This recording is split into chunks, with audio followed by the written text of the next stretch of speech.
Entonces, hoy estaba hablando de cuando mi avión se estrella y le estaba contando acerca de que hay tres tormentas por las cuales tenemos que atravesar, que la primera tormenta es el temor al fracaso, que el fracaso muchas veces lo escondemos, lo negamos, lo tememos, lo desconocemos y lo odiamos, que muchas veces y que siempre estamos en busca de evitarlo y que grandes hombres siempre estuvieron y fueron victoriosos después de los fracasos, como Abraham Lincoln, como Henry Ford, como muchos de ellos. Y una de las cosas que más me impactó fue cuando les hablé de la biografía de Abraham Lincoln. Infancia difícil, menos de un año de estudios formales, fracasado en los negocios en 1831, derrotado en las elecciones para legislador en 1832, fracasado en los negocios en 1833, electo para la legislatura en 1834. Fueron fracasos y fracasos hasta 1870, que fue presidente. Porque el Señor decía que si no morimos, no podemos vivir y que para poder tener éxito tenemos que haber fracasado siempre alguna vez. Eso les decía hace un momento. Por eso el Señor lo dijo en Juan 12, versículos 24 y 25. De cierto os digo que si el grano de trigo no cae en la tierra y muere, queda solo, pero si muere lleva mucho fruto. El que ama su vida la perderá y el que aborrece su vida en este mundo para vida eterna la guardará. Y lo vimos en Jesús, para que tuviéramos la vida eterna, Jesús tuvo que morir y en la cruz del Calvario nos dio todas las bendiciones y nos dio la victoria. Amén. Y el apóstol Pablo lo decía en Gálatas 2:20, con Cristo estoy juntamente crucificado y ya no vivo yo, mas vive Cristo en mí, y lo que ahora vivo en la carne lo vivo en la fe del Hijo de Dios, el cual me amó y se entregó a sí mismo por mí.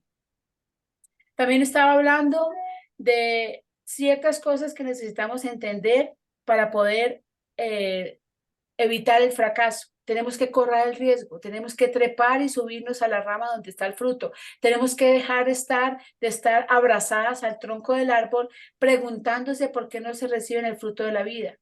Y muchos líderes potenciales nunca lo logran porque se quedan atrás y dejan que otro corra el riesgo. Santiago nos dice, no tenemos porque no pedimos. En realidad no pedimos porque tememos al rechazo. Amén. No pedimos porque tememos al rechazo. Entonces necesitamos entender que tenemos que dejar el fracaso a un lado, tenemos que correr el riesgo, tenemos que arriesgar, porque si no arriesgamos nunca vamos a tener nada. Podemos evitar sufrimiento y dolor, pero no puede aprender, crecer, sentir, cambiar, amar y vivir.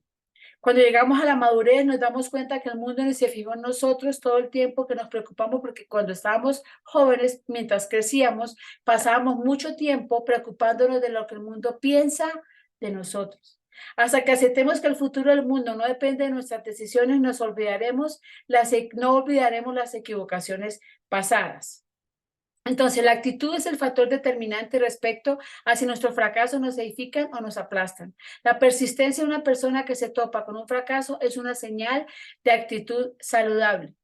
Los ganadores no renuncian. El fracaso se vuelve devastador y hace que nuestra actitud se estrelle cuando renunciamos. Aceptar el fracaso como final es ser finalmente un fracaso. Y una clave para fortalecerse en tiempos de fracaso es mirar a nuestro creador y nuestro principal motivador. La otra tormenta que tengo es el miedo al desaliento. Esa es la segunda tormenta y hablábamos del profeta Elías. Hablábamos que después de semejante triunfo en el monte Carmelo, vino un desaliento tremendo en él y destacaba lo que dice 1 Reyes 19. Entonces hay 4 pensamientos sobre el desaliento en 1 Reyes 19. Primero, el desaliento lastima nuestra imagen. Dice el versículo 4, y él se fue por el desierto un día de camino y vino y se sentó debajo de un enebro y deseando morirse dijo, basta ya, Jehová, quítame la vida, pues no soy yo mejor que mis padres. El desaliento nos hace vernos menos de lo que somos. Esto llega a ser más grave cuando nos damos cuenta que no podemos actuar coherentemente de una manera incongruente con la forma en que nos vemos a nosotros mismos. Segundo, el desaliento nos hace evadir nuestras responsabilidades. El versículo 9 dice, y vino a él palabra de Jehová, el cual le dijo, ¿qué haces aquí, Elías? Elías se había metido en la cueva. Los Elías de la vida se forman en los montes Carmelos, no en las cuevas. La fe nos hace ministrar, el temor nos trae solamente miseria. El tercero, el desaliento nos hace culpar a otros por nuestros apuros. El versículo 10 dice, he sentido un vivo celo por Jehová, Dios de los ejércitos, porque los hijos de Israel han dejado tu pacto, han derribado tus altares y han matado a espada a tus profetas. Y solo yo he quedado y me buscan para quitarme la vida. Cuarto, el desaliento empaña los hechos. Miren esto, fue tanta la victoria que estaba tan desalentado y no vio lo que había hecho. Miren lo que dice el versículo 18 de 1 Reyes 19. Y yo haré que quede en Israel 7,000 cuyas rodillas no se doblaron ante Baal y cuyas bocas no lo besaron. Cuyas bocas no lo besaron. De 1 a 7,000. No hay duda, el desaliento había significado un número en este gran profeta. Y si eso sucede a los grandes hombres, ¿qué podemos pensar nosotros? Porque es que el desaliento es contagioso. Amén. ¿Recuerdan la historia que les conté ya y se la voy a recordar? Un inteligente oficial de policía, lenta y metódicamente, fue hacia él hablándole todo el tiempo. Cuando estuvo a pocas pulgadas del hombre que se iba a saltar, le dijo, nada puede ser lo suficientemente malo como para que te quites la vida. Cuéntamelo. Háblame acerca de eso. El que iba a saltar le contó cómo su esposa lo había abandonado, cómo su negocio se había ido a la bancarrota, cómo sus amigos lo habían dejado, todo en la vida había perdido sentido. Por 30 minutos le contó la triste historia al oficial de policía. Entonces ambos saltaron. Todos estamos sujetos a las corrientes de desaliento que pueden arrastrarnos hasta una zona peligrosa. Si conocemos las causas del desaliento, podemos evitarlo con más facilidad. El desaliento entonces viene a nosotros cuando sentimos que la oportunidad de triunfar se ha ido. El desaliento viene a nosotros cuando nos volvemos egoístas. El desaliento viene a nosotros cuando no tenemos éxito en nuestros intentos de hacer algo. El desaliento viene a nosotros cuando carecemos de propósito y planificación. Eso ya lo hemos visto, por eso lo estoy hablando mucho más rápido. El desaliento viene a nosotros cuando sentimos que no tenemos sentido. Fíjese que cuando usted está desalentado tiende a apartarse. Muchas veces el desaliento viene luego de una victoria y ese fue el caso de Elías. Tal vez necesitaba otro monte Carmelo para levantar su espíritu. Cuando carecemos de propósito, carecemos de realización. Cuando un hombre predispone su mente para resolver cualquier problema, puede al principio taparse con grandes dificultades, pero si continúa buscando con toda seguridad, encontrará alguna clase de solución. Lo malo que hay con la mayoría de las personas es que desisten antes de comenzar. ¿Estamos todas ahí? Amén. Amén. Quizás ahora mismo usted se sienta totalmente desalentado, creyendo que es muy poco lo que puede hacer para vencer los sentimientos de frustración e inutilidad. Ahora sí, pero hay algunos pasos que puede dar para salir de esa postración. Primero, sea diligente. Amén. Lo primero que tenemos que entender es que tenemos que ser diligentes. ¿Qué dice Proverbios 4, versículo 23? Sobre todas las cosas, cuida tu corazón porque este determina el rumbo de tu vida. En Proverbios 4:23 se nos dice que guardemos nuestros corazones con diligencia porque todo lo que hacemos sale del corazón. Si no somos diligentes en guardarnos de la falsedad, los malos pensamientos y los malos deseos, entonces nuestro enemigo Satanás estará listo para aprovecharse. La diligencia conlleva una acción intencional de guardar nuestros corazones, más que una aceptación de todo lo que entra en ellas. Segunda de Corintios 10, versículos 5 y 6 da un ejemplo de cómo guardar nuestros corazones, llevando cautivo todo pensamiento a la obediencia a Cristo. Así como un guardia diligente en la protección de una fortaleza, nosotros también debemos ser diligentes en la protección de nuestros corazones y mentes. Así que enfrente el problema. Cuando se sienta desalentado, actúe, sea diligente. Nada nos libra del desaliento más rápidamente que dar pasos positivos hacia la solución del problema. Segundo, el pensamiento positivo. Hay un ejemplo en la Biblia de persona que tiene pensamiento positivo y es el apóstol Pablo y sus compañeros. Él relató que durante sus viajes a Asia, él y sus compañeros fueron abrumados. Lo relata de esta manera en 2 Corintios 1, versículo 8 al 10. Porque no queremos que ignoréis, hermanos, acerca de nuestra aflicción sufrida en Asia. porque fuimos abrumados sobremanera, más allá de nuestras fuerzas, de modo que hasta perdimos la esperanza de salir con vida. De hecho, dentro de nosotros mismos ya teníamos la sentencia de muerte, a fin de que no confiáramos en nosotros mismos, sino en Dios que resucita a los muertos, el cual nos libró de tan gran peligro de muerte y nos librará, y en quien hemos puesto nuestra esperanza de que Él aún nos ha de librar, de que Él aún nos ha de librar. Tal como podemos ver, el apóstol Pablo permaneció positivo en cada situación negativa porque él entiende la razón por la cual sucede. En ese momento Dios quería que el apóstol Pablo confiara plenamente en él por la ayuda para poder salir de esta terrible situación. Y tal vez su situación no sea tan terrible como la del apóstol Pablo. Pero la lección que debemos aprender de sus experiencias es que hay momentos en que pensaremos que no podremos superar o terminar o cumplir lo que fue puesto a nosotros para hacer, pero como el apóstol Pablo, no debemos mirarlo de una manera negativa, más bien usémoslo como una oportunidad para entender lo que Dios quiere que entendamos y luego confiar en Él para que nos ayude. ¿Por qué? ¿Hay algo que necesitamos que Dios no puede proveer? El apóstol Pablo nos enseña en Filipenses 4:19 que mi Dios puede suplir todo lo que os falta conforme a sus riquezas en gloria. ¿Qué necesitamos entonces? Sabiduría, conocimiento, paciencia, perseverancia, fortaleza, protección o lo que necesitemos cada día. Dios puede proveerlo. De esta manera, no importa el problema, no importa cuán grave es la prueba, e incluso contra todo el mundo, recuerden confiar en Dios. Él siempre nos proveerá todo lo que necesitamos. Y lo cuarto es la persistencia positiva. 2 sapos cayeron en una lata de crema, por lo menos así me lo contaron, dice el relato. Los lados de la lata eran altos y resbalosos, la crema era profunda y fría. Oh, ¿qué voy a hacer? Dijo el número 1. Es el destino, no hay quien me ayude. Y aún llorando, dijo, adiós amigo, adiós mundo cruel. Y aún llorando, se hundió, pero el número 2, de naturaleza más recia, chapoteó de sorpresa y limpiándose la crema de la cara y cegándose la crema de los ojos, dijo, por lo menos nadaré para el mundo si un sapo más muere ahogado. No significará nada para el mundo si un sapo más muere ahogado.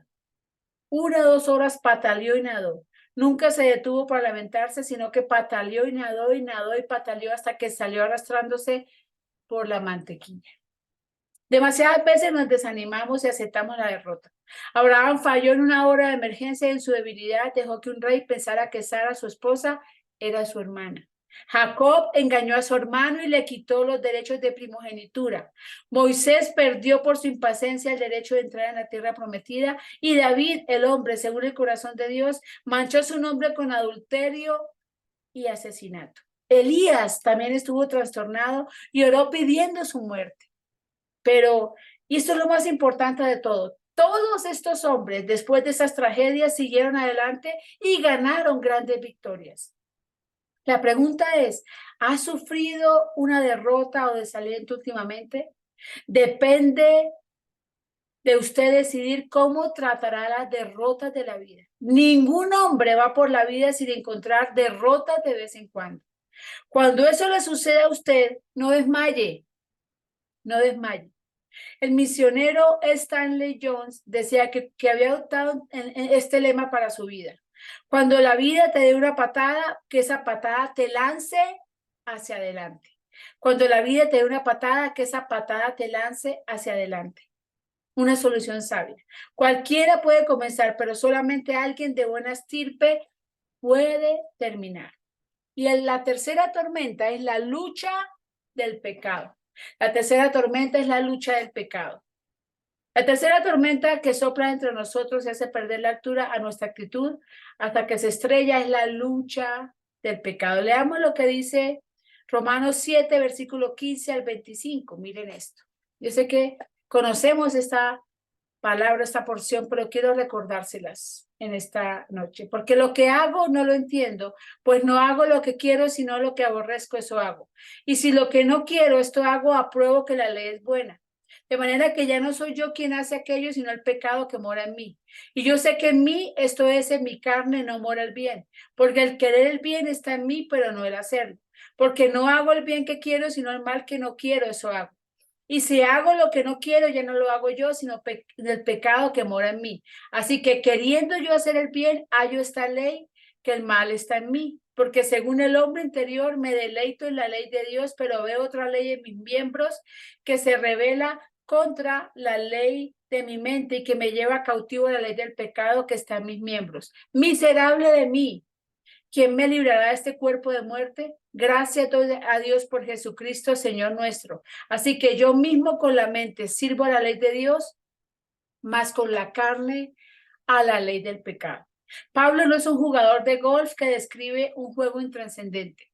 Escribe sobre el conflicto de dos naturalezas dentro de él. Una dice, haz lo bueno, mientras la otra le arrastra hacia abajo. Y fíjense que el Salmo 51 es conocido como la oración de David, pidiendo perdón después de haber participado del doble pecado de adulterio y asesinato. En el Salmo 32, David deja constancia de cómo se sintió durante el tiempo en que trató de encubrir su pecado. Miremos el Salmo 32, versículo 3. Mientras callé, se envejecieron mis huesos, en mi gemir todo el día. Durante un año trató de vivir con una mala conciencia y una actitud caída. Finalmente, después de la confrontación, después de la confrontación con el profeta Natán, David oró a Dios pidiendo perdón. Esa oración está en el Salmo 51, versículo 1 y 2. Dice, ten piedad de mí, oh Dios, conforme a tu misericordia, conforme a la multitud de tus piedades, borra mis rebeliones, lávame más y más de mi maldad y límpiame de mi pecado. Fíjense que es perdonado cuando acepta su culpa y reconoce su pecado y no culpa a Dios. Recibir perdón es una cosa, vencer el pecado es otra. David clama pidiendo poder purificador en los versículos 5 al 13. Mire lo que dice esto. Su oración revela que hay 8 pasos para esta liberación y para obtener poder para vencer el pecado. Primero, ayúdame a entender la verdad sobre mí. Mire lo que dice el versículo 6. He aquí, tú amas la verdad en lo íntimo y en lo secreto me has hecho comprender sabiduría. Entonces, el primer paso es entender la verdad sobre mí. Lo segundo que le dice David al Señor es que la sangre del sacrificio limpie mi corazón. El verso 7 dice, purifícame con hisopo y seré limpio, lávame y seré más blanco que la nieve. Lo tercero que dice David es, lléname ahora de gozo y alegría. El versículo 8 dice, hazme oír gozo y alegría y se recrearán los huesos que has abatido.